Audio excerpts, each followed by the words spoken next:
Pinayot ko na siya ng maliliit. Yan.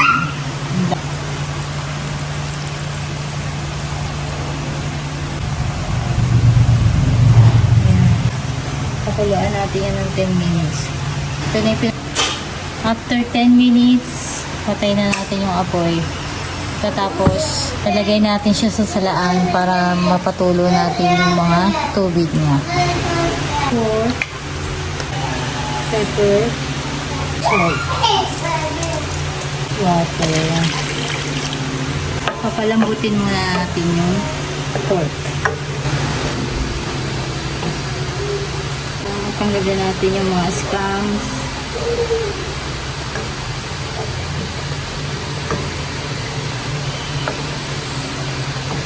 Ito yung mga scams.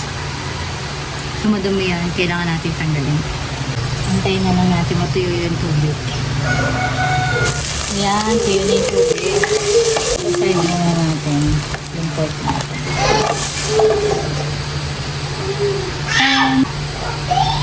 Okay lang. Sibuyas. Bawang. Ito yung pork. Natin yung pangalawang siga. Ayan, niyado ko siya. Okay lang yan, ito na ulit. So yan, tunaw na yung ating pangalawang gata. Natin ang patis. 2 tablespoon. Ayan.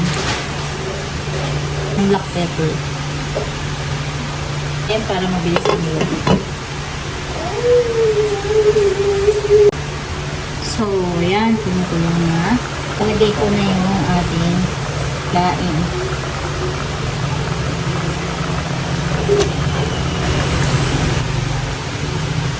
Natin ng konti. Tapos, patuyaan natin siya dun sa pangalawang gata. Medium heat lang, inches. Ayan, tingnan natin.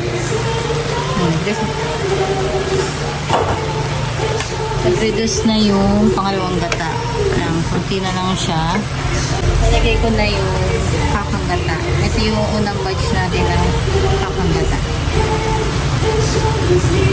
Mamaya sasabihin ko sa inyo kung bakit first batch pa lang. Pag hinalo nyo siya dahan-dahan lang, angels, huwag yung talagang halong-halo. Ayusin nyo lang yung sa ilalim kasi baka masulog naman yung sa ilalim. Pero huwag yung talagang halo na halong-halo. Papakuluan naman natin siya ng meron na siyang kakanggata. So, haluin natin ng kaunti yung ilalim.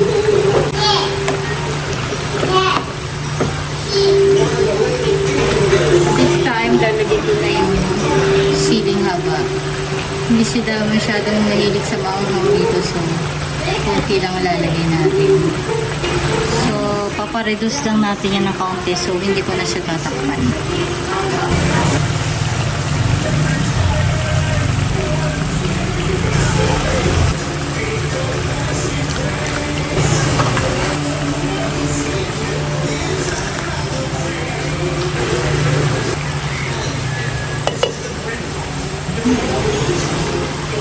Siling pula, black pepper.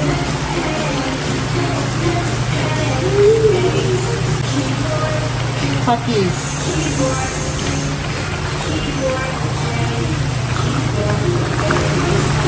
Magmamantikain na natin yan.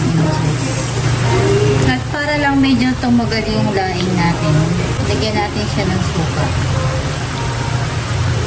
Mga 2 takip lang.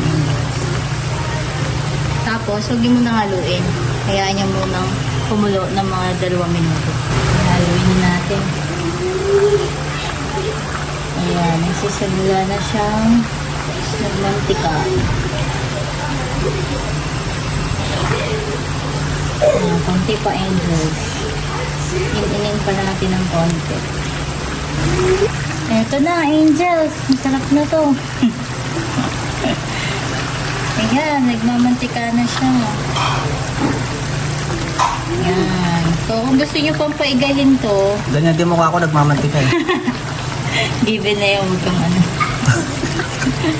Yan. Gusto nyo pa yan paigahin, pwede pa yan.